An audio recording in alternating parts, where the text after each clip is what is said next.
Burnout in trucking can easily be perceived as just being tired, but burnout isn't just physical exhaustion. Burnout is when your brain gets so overloaded with pressure, stress, uncertainty, and constant problem solving that eventually you stop caring the same way that you used to. And honestly, a lot of drivers are dealing with it right now, even without realizing it. You start snapping over little things, you stop enjoying the road, you feel drained before the day even starts, you make more mistakes, you lose motivation, and even when money is decent, you still feel mentally exhausted. And the scary part's this: most drivers don't notice burnout until it starts affecting their health, their business, relationships, or even safety. So in today's episode, Craig and I are diving into what actually causes trucking burnout, why the industry creates so much mental pressure, and what drivers can do before it starts affecting every part of your life.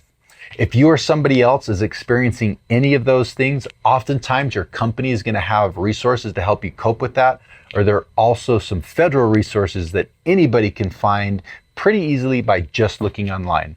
So let's get into the episode.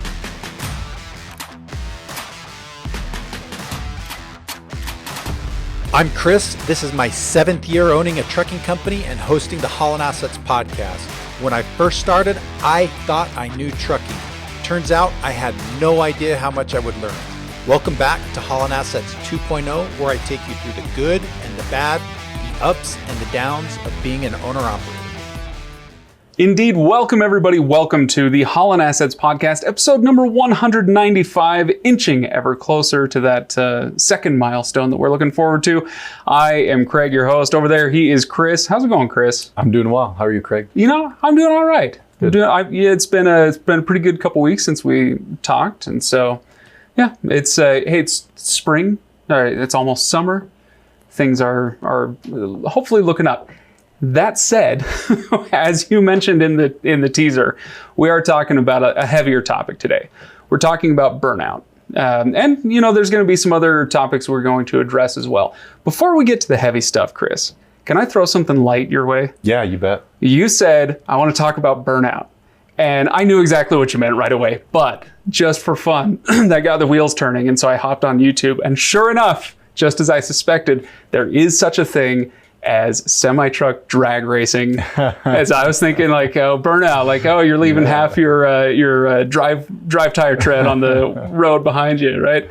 Anyway, so I spent a really nice 30 minutes just watching trucks haul ass sets down the road. It was pretty great. So that's awesome. Have you seen or heard of this? I have, yeah. Yeah? Yeah, it's pretty sweet. Have you seen it in person? Check out those trucks, man. They get those engines humming. It's amazing. Crazy. It's pretty cool. Well, before we get into the actual burnout topic at hand, I'll remind everybody, HaulinAssetsLLC.com is where you can go check out full show notes, including every past episode we've ever done. So especially for those of you who like to keep up with the financials episodes, that's a great place to do that because you can see all the documentation. We're not going to be digging into that stuff today. But we are going to be getting into to more of a, like we said, heavier topic. But also I'll remind everybody, motorcarrierhq.com is where you can go get the tools, the tips, and the people that you need to make that leap from employee driver to owner operator. Not to mention the sweet, sweet swag, like this hat that I've got on for the YouTube audience. And then lastly, HaulinAssetsAcademy.com for that self-directed learning on a lot of the stuff that we talk about here on this podcast. Start putting it to practice before you put it to use. All right, Chris, let's talk about, well, you know what, let's talk about a few things. You mentioned something happened this week that you wanted to address on the show. Yeah, actually two things I want to talk a little bit, and they kind of highlight the highs and the lows of life in general. And especially one of them is pretty applicable to this topic that we're going to talk about today. But this last week, on the high side, my oldest daughter got married, which was a pretty cool experience. Very nice. I wasn't expecting it to be as meaningful for me personally as it ended up being. In fact, my wife and I, in the days following, talking a little bit about it, said it was like really on par with our own marriage, which is pretty cool. Just in terms of the joy or the pressure? The joy, not as much the pressure, although the work leading up to it, we're so glad to have that behind us. No doubt. We'll say it that way. You know, in the past, Chris, and when we've had shorter episodes, I tell a story at the end. If we can make this under, 25, 30 minutes, I've got a good story for you. Sweet. Re-weddings. Okay. So what was the other thing? The other thing, super tragic. One of our drivers' wives passed away this last week. Super hard to see, super hard to watch. My heart has been constantly aching for him and his family. It's been tough. But one of the things that's been kind of cool about it, and again, it kind of circles back around to this topic, is it's been neat to see the Haulin Assets family kind of come together and support this driver. People call them and talk to them and lend their support, lend their love. That's been really, kind of the bright spot in this, tragic experience. So having a good support group, when you're having a tough time, or when you're burnt out or whatever, it is so critical and it's so important. Be good to others, they'll be good to you. And this driver he's a great example of that. He's always positive, he's happy, and people have just kind of gravitated to help him out. Well, that's awesome. And it's so tough to hear. I'm sure everybody echoes the same supportive thoughts. I've been married now, Chris, for 18 years. Can't even imagine it. That's a world-shattering event. Yeah. All right. So, Chris, we also want to talk about burnout. Now, on this show, we do a lot of hyping up of trucking as a career. We have our complaints about the industry and how rough it's been the last few years and riding the waves and all that. But we do a lot of rah, trucking is awesome. But there, as you say, every silver lining has a cloud. I'm pretty sure that's how it goes. So we do want to talk about, there are some tougher things to handle. One of them is burnout. And this is, I imagine, never having been behind the wheel the way you have, I imagine this is a pretty big one when you have people who are, you think about postal workers or dentists or somebody who's doing the same thing day in and day out for long stretches of time. It's a huge issue. So I imagine that's going to be the case for truckers as well. And so when we're dealing with a heavier topic like this, we're talking burnout, we're talking mental health and all this stuff. I don't want this to be an episode where maybe a newcomer to the show says, oh gosh, these guys are a little heavy on the industry. Well, we need to talk about this sort of thing, and it shouldn't dissuade you from this as a career or the industry generally, because frankly, this is a topic you're going to deal with in any number of industries. The question is how you deal with it, what resources you have, what strategies you have to deal with it. So, fair enough? Absolutely. And it, in the trucking industry, like you said, you're going to get burnout, you're going to have mental health challenges in any industry that you're in, but there's some unique aspects to it in trucking. And that's what we're going to talk a little bit about today. Also some coping mechanisms, some ways to kind of help you through it. And I'll tell you what, like most people who, if you've been listening to this podcast for a while, know, I'd been in the trucking industry for over 15 years before I ever got behind the wheel of a truck. And spending a year out on the road as an over-the-road driver really opened up my eyes to the challenges of specifically burnout and mental health and kind of staying vibrant and all those kind of things. And it's not easy. Yeah. And especially when you stack the inherent potential issues that come along with, like I said, doing the same thing for long stretches, day in and day out, stack on top of that the stresses of ownership. Now you're an owner operator, you've got these things added on, but that's actually it. That's not an entirely dark cloud. And I want to come back to that, but it is an added stressor, and it can produce, especially I would say for your first 6 months, year, maybe 18 months on the road while you're getting your business owner feet under you. That's going to be a lot of stress to get through, and then, to get to the other side where the rewards are great. But yeah, you're going to have to go through it a little bit, right? Absolutely. Yeah. So one thing that I think we should hit, Chris, is the idea that, like I was alluding to earlier, if somebody's listening to this episode and they are dealing with some burnout and they're so frustrated, they hate getting up in the morning and doing the job and all that. First of all, you're not alone, but also that doesn't make you weak. It doesn't make you less able to do the job. It's a reality of what you're going through, right? Yeah, absolutely. So, all right, Chris, where do you want to feel when somebody is kind of mentally checked out? They're curious, if this is the right industry for them. Oh, maybe I should go get my doctorate in 19th century French poetry so I can do what I really love, All right, where do you want to start with how somebody can start thinking about this issue? I want to kind of expound a little bit maybe on what you were saying where, burnout or mental health challenges does not equate weakness. Right. I think part of it, especially if you look at the demographic of truck drivers, it's an aging demographic, right? Most of us are older. Speak for yourself, man. Well, you're not driving a truck. That's true. So late 40s up into your 50s and even older. And I think part of this is just the era that we were brought up in, pre-cell phones. We were raised to just kind of tough it out, right? If you're tired, rub some dirt on it. Rub some dirt on it. You're going to be just fine. Or in the Army, drink water, take Motrin, you'll be fine. Like you're stressed, you push through. You've got problems at home, you push through. Rates are bad, you just push through. And that's kind of a mentality that I've always had my entire life. It can drive success, but it can also drive you to burnout. And so you've got to find that balance, right? I thank God, Chris, I was never a theater kid. I'm just kidding. I have nothing against theater kids. They're some of my best friends. But the one lesson I did learn from them is yes and. Have you ever heard of this? In improv comedy, yes and means when somebody throws something at you, you don't say no, you say yes. And if you want to build on it, you do so. And so I would just say with what you're saying, there can be a yes and approach. There is something to the idea of get through it, push through it.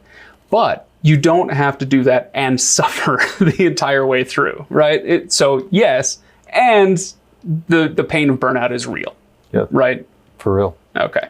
So, all right, go on. In fact, let me ask you this. How do you recognize burnout? What does it look like? If I'm sure maybe at times you've seen it in yourself or in your employees, or you've been a business owner for a long time. How do you recognize it? A lot of it is becoming self-aware, because I think it's a little bit different for everybody. When I start to get burnt out, I start to care less about things. I get irritable. My temper gets on a really, really short fuse. It's things like that. I feel the fatigue. I just feel like I need to take a break. I'm short with my family. A lot of those things start to add up once I'm starting to get burnt out, and that's when I realize, okay, I got to take a step back and do something to decompress a little bit. Yeah. Okay. So now we recognize that that's what's going on. We've talked about how there are some unique aspects to trucking. I kind of mentioned just the day-to-day grind, but there's something else about the industry as well, especially once you get into that owner-operator role. If you're an employee driver, your pay can go up and down based on the number of miles you're able to run and what kind of loads they're able to find for you. So there is that, but the uncertainty increases when you become an owner-operator because of the fluctuations in market and fuel rates and all these things that can affect your monthly income from one month to the next.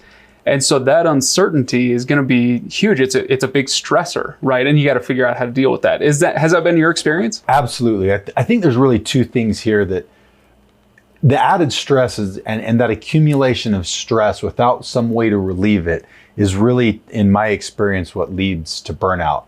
And so the other thing that really adds to that is control. There are so many things in the trucking industry that, like some of them you mentioned, that you just don't have control over.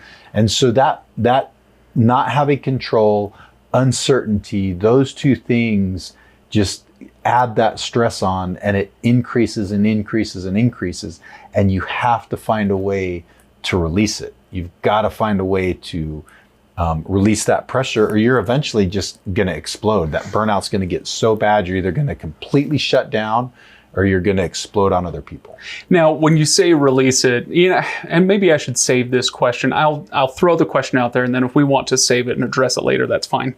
But the question is, what do you mean by release the pressure? Are you talking about having fun hobbies on the side? Or are you talking about something within the job that helps you to relieve that pressure and not have it take control? I think there's a combination of the two. I ideally like to try to find ways to separate the job from your stress relieving mechanism.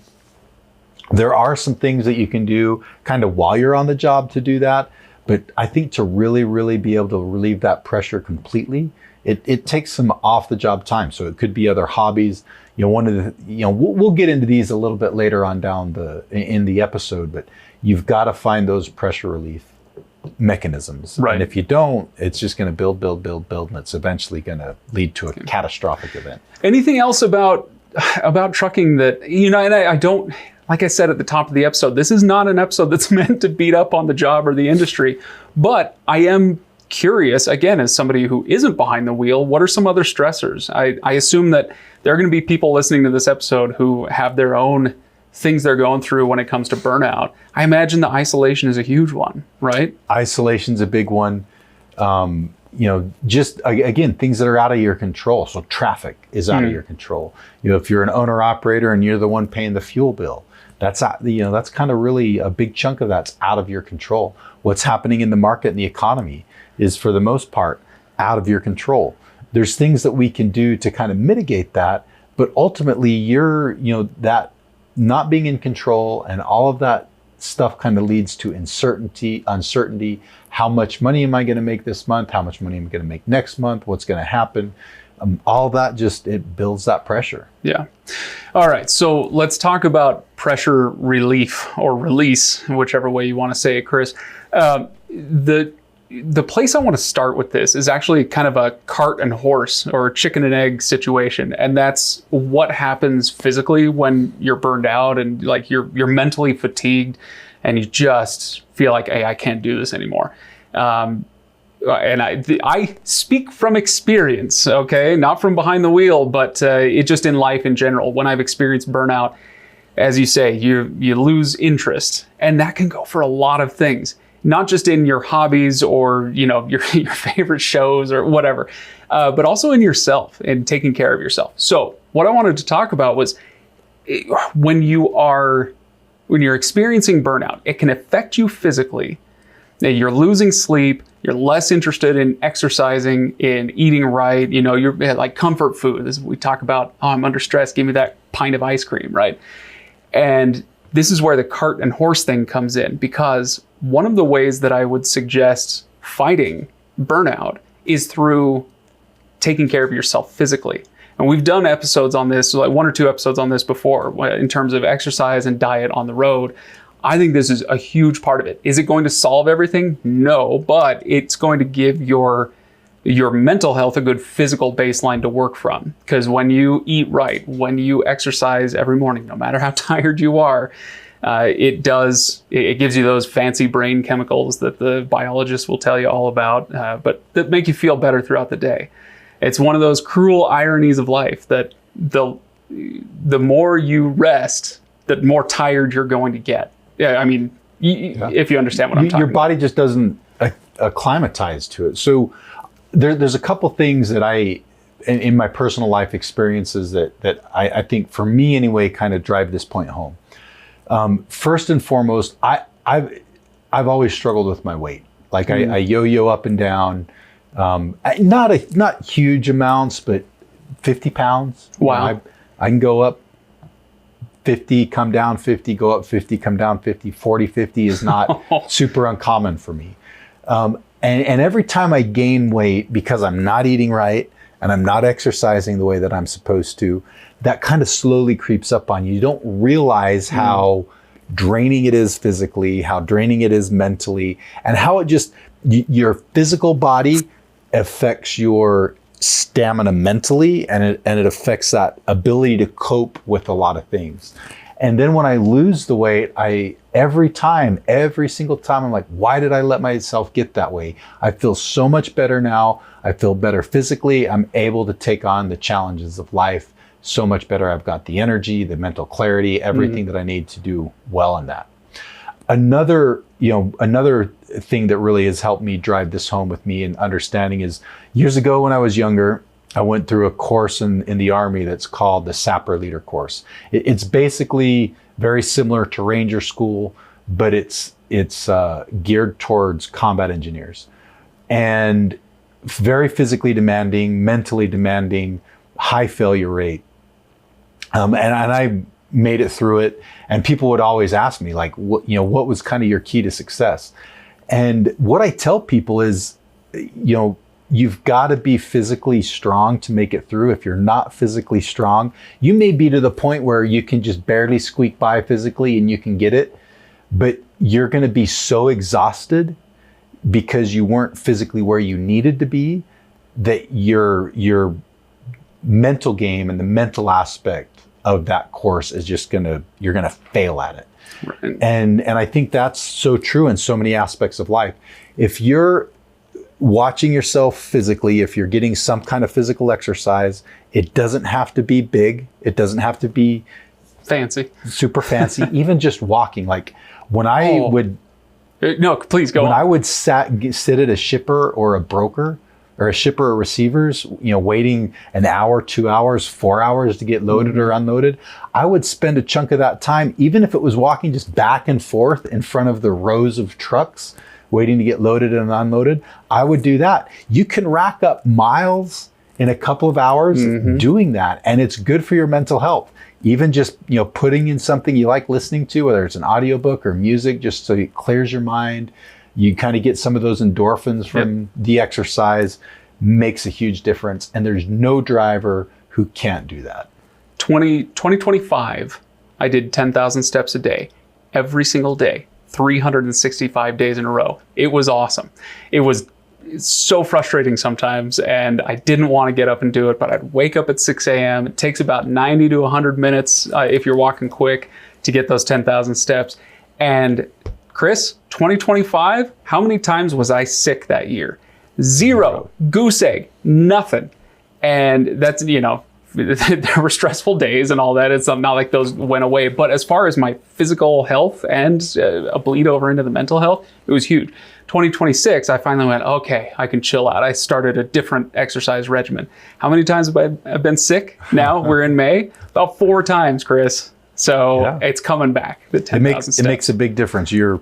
How you exercise and how you eat, how you nourish your body makes a huge difference. And it's crazy how much that affects your mental health. So let's take this concept of taking care of yourself physically and move on to something else that's a little bit more of a general principle, but it fits in nicely with this, and that's routine.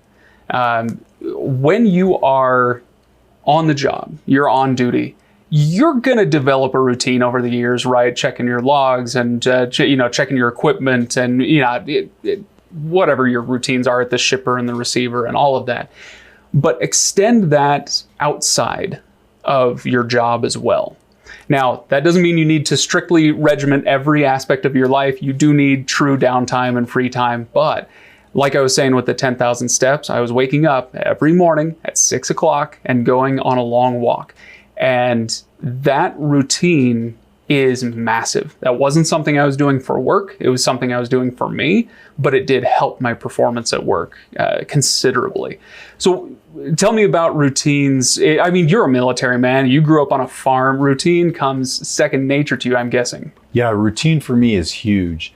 I'm definitely a creature of habit. I like to do, and I can't do this all the time. My life's pretty chaotic, but if I can stick to a routine 75% of the time, I'm pretty happy. But, it's waking up and kind of doing that same thing, whether it's grab your cup of coffee, have your coffee, go for a walk. Sometimes in trucking, we don't have the flexibility to be able to do that. But again, one of your routines could be, after driving for 5 hours, I stop, take my 30-minute break. And during my 30-minute break, I do these things. Whenever I come to a shipper or receiver to load or unload, I'm going to do these things. You can create routines so that you don't have to think about kind of hitting those important blocks that you're supposed to hit. Like Yeah. eating right, or doing some kind of exercise. This is especially huge for the owner operators out there, because part of the stress of ownership is the constant decision making, right? When you're an employee driver, yes, you do have to make decisions yourself, but many of your decisions are made for you as an employer, which can be a huge load off mentally. Once you're the owner operator and you're making all of those decisions, it creates that fatigue. And so, as you say, the routine, the purpose of the routine, when you're on the job especially, is to relieve that stress of decision making, constant decision making. You got to the receiver and you know exactly what you're going to be doing for the next 45 minutes to an hour, or whatever your routine is. Right? Does that make sense? Yep. Now let's go on to something that I know is a favorite topic of yours, Chris, and that's money. So this is something that you've talked about a lot in your Kroger Dave Ramsey way, but financial breathing room matters. And so what I mean here, and I'm just echoing a lot of what you've said, so you can tell me if I'm off track or not. Hopefully I'm remembering this right, but couple of things, two things. First, if at all possible, build up your savings. Have the savings. The emergency fund matters, and beyond the emergency fund. There's the emergency fund, and then there's the looking to the future savings. Those things really matter, so that you can, you had a whole episode where we went all biblical and talked about, Joseph and the years of plenty and the years of famine and all that. These things matter. And then the second part of that is kind of building on the routine idea. Knowing your numbers, crunching the numbers, doing the spreadsheets. Much as that hurts my soul to say, get the spreadsheets going. Know what your rates are. Know historically what's going on. Know what's going on this month, so that you can oftentimes anticipate what's going to be happening next month. Looks like things are turning downward, rate-wise. I need to be prepared for that. Luckily I am, because I have my savings ready to go, right? Yeah. So financially, having that routine is going to be huge for you as well. Absolutely. And it's kind of also one of those things where if you're doing things smart financially, it's going to reduce your stress a ton. It's not going to ever eliminate it. But again, it's mitigating the things you don't have control over. If you have the truck break down unexpectedly, but you've got an emergency fund, you're good. So you can't control that, but you've controlled the situation by being able to react to it well. And how you react to those situations is what determines, how high your stress levels go. Yep. And, how, just adding that stress to that burnout. And if you've got money set aside when a breakdown this happens, the stress level is so much lower than if you hadn't otherwise. Yeah, cool. All right, Chris, there's another twofer, and we're going to kind of wrap up the advice portion of this pretty soon here. Don't worry, guys. But there's another twofer, and that's the other people in trucking. Okay. One of them's a positive, one of them's a negative. First of all, you need a support system around you. People you can talk to, mentors who you can ask questions of, peers who you can just vent to, what have you. Those relationships are vital. These should be people that you can call and talk to on the phone. It's okay to have, relationships with a real person on the internet, right? You've got somebody who you got to know and you guys email back and forth or text or whatever. That's all great. But you do need people in your life that you can approach with for advice, for help, for venting. I talked a little while ago about, on a recent episode, when you're starting out in the industry, look at people you interact with as potential resources in this way. You're talking to lenders, you're talking to brokers, you're talking to factoring companies, you're talking to insurance reps, you're talking to people who have been around this industry for a long time and worked with a lot of people in your position. And look, not all of those relationships are going to qualify in this way, but it's possible you could find somebody who is a real help for you in this, right? A real mentor, somebody you can bounce ideas off of and ask for advice. My brother, when he started his business, began referring a lot of business to a particular banker. And now they're best friends and they go on vacations together and their wives know each other. And these things can happen. So the other side of that coin, Chris, is that be very, very careful about looking for industry help in the wrong places. Somebody you have a face-to-face relationship is not the same thing as going on Reddit or into the Facebook groups and asking a question and getting advice from you don't know who. Yeah. Maybe it's a real person, maybe it's not. Take it from somebody who is an internet native and has done digital marketing for years and years and years. Don't trust it. Unless you know exactly who is on the other end typing that thing out, the grains of salt should be so huge you choke on them. Absolutely. That's a great point. Okay, so my soapbox is crumbling beneath me, Chris. Save me. What else do you want to know? One more thing that I want to talk about when it comes to advice, and this is something that I really struggle with a ton, and that is quit treating rest like it's weakness. I've always, I got to work hard, which is great. You do, but you've also got to rest. You've got to recover, both physically and mentally. I like to lift weights, and I read a lot on different studies that working out, whether it's weightlifting or something else. I'm finding this more and more with age, and more in studies they're finding that you need those intense workout periods, but the real rebuilding of your muscles and your structure happens while you're resting. And so if you don't give your body enough time to rest, you're never going to build that muscle. You're never going to get stronger. You're never going to get faster. And the same thing is very true with your mental health. Like, these, burnout periods when you're working really hard and that stress level is increasing, you're kind of tearing down that mental muscle the same way you would physical muscle. And in order for it to rebuild and get stronger and to get better, it's got to have some rest. You've got to take that load off a little bit. So rest is as important and as critical to your physical well-being and your mental well-being as the studying and the physical activity. You've got to have that rest. It's not weakness. It's part of becoming stronger. And you add all these things up, Chris, and if somebody's able to incorporate these ideas that we're talking about, they're going to, mentally at least, they'll thrive in this role because this person understands that they are not their truck. They are not the loads they're hauling. They are not the company that they started, unless it's a sole prop and it's John Smith LLC, but no, but you're not your business. And so it's about separating yourself from that, creating a little bit of psychological distance, and working hard. So you're working to live, right? You're not living to work, and that's going to help you a lot as well.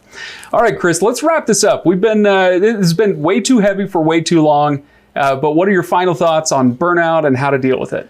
A couple things. One thing that we've learned in the trucking industry is that a lot of drivers, face burnout, and we feel that burnout. It's real.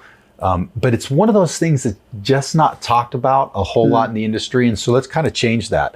And it starts with us. Like, what do you think are some of the biggest causes to burnout? I'd love to hear from you. You can comment on our Facebook page.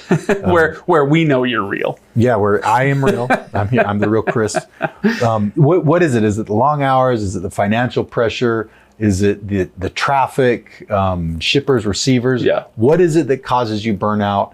And then give us some ideas or some pointers that we can share that you use to help alleviate that stress, to help relieve some of that pressure so that you can go back and you can keep hitting it hard day in and day out. Yeah. Well, that's good. And, that reminds me of something I meant to say with the social media thing. Like, yeah, it is okay to get on and vent and tell jokes, right? Have some fun with these groups. And throw some ideas out there. Like I said, just make sure the grains of salt are big. If you're asking for big career advice or something along those lines, what rate did you get on your truck loan? Nobody's going to tell you the truth, right? But if somebody says, what's your morning routine before you get in your truck? Hey, there might be some good advice there. So I think that's super fair. So yeah, you can find us on Facebook, of course. We'd love to see you there. Make sure you give the show a 5-star review wherever you're listening. Like, subscribe, and the biggest one is tell your friends. Tell them not to start with this episode. Start with one of the fun ones, but then come back to this, and hopefully this was. I guess my hope is if somebody out there is going through burnout, then this will help them understand that you're not alone, and you can and will get through this. Just give it time and effort, and you can get through it. I've been there several times. We all have. And if, Yeah. if you've got a buddy or a friend or somebody you've been talking to that's been facing it, share this episode with them so that they can listen to it, know that we've all been there. There's ways to get through it, and fight through it. And if you're doing things that help alleviate that stress, you'll find yourself in a better place. Yep. All right. Well, it's great industry. It's a great job. Enjoy it. Just watch out for those little things that can turn around and get you. So, Chris, thanks for coming. I've got a good story for you. I'll wait till after the outro music. So if people don't care about my wedding day, which you should, but you can go now. Anyway, Chris, thanks for coming by. I'll see you next time. See you then.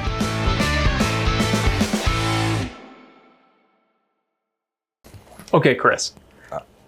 So you mentioned, what did you say about the wedding up front? Oh yeah, your daughter's wedding. My daughter's wedding. Your daughter's wedding's over. Yeah, it was pretty exciting. It was a pretty good day. So Chris, I want to let people, give people a little peek behind the curtain.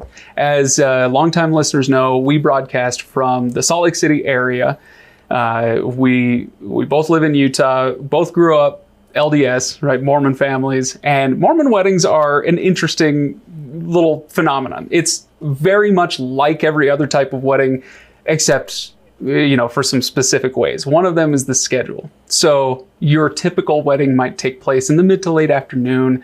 There's a little break, then you go to your reception, and then it's all over.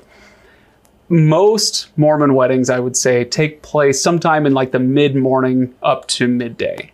Then your reception isn't till 7 o'clock? 6, 7 o'clock. 6, 7 o'clock. We can't say 6, 7. Oh, I hope there's no kids in your truck, everybody. Okay. So what happens in between the wedding and the reception? Pop quiz. What happens? Every time. Marriage. No. You've had the marriage. Now you've got 5-6 hours to kill before the reception. There's the luncheon, Chris. Oh yeah. Right? So, maybe back at the church house, or, your parents are throwing a luncheon at their house. And so people are able to get something to eat between then and between the ceremony and the reception. This is all very, very obvious to me now. My wedding day, we get married. My wife and I would do all the family pictures afterwards. And then we did our own solo pictures, and everybody had kind of scattered, or a couple pictures. And we finished up, finally we're done. What do you want to do? And the answer was, let's go get a freaking burger. I'm starving. So we go, a mile away, there's this great little old school burger joint where I'm in a full on tux. She's in the wedding dress, and we're eating these sloppy old hamburgers. It's great. What a wonderful memory. And then we wander back to my parents' house, where my mom is on the frickin' warpath. I have rarely seen her this upset in my entire life. And my brother cornered me. He said, dude, where were you? What were you guys doing? And I said, what are you talking about? He said, you missed your luncheon. Nobody had invited us to our own luncheon, Chris. And so imagine that stress added to your daughter's wow. big day. My mom and I, it's been 18 years. We still have not talked about that to this day.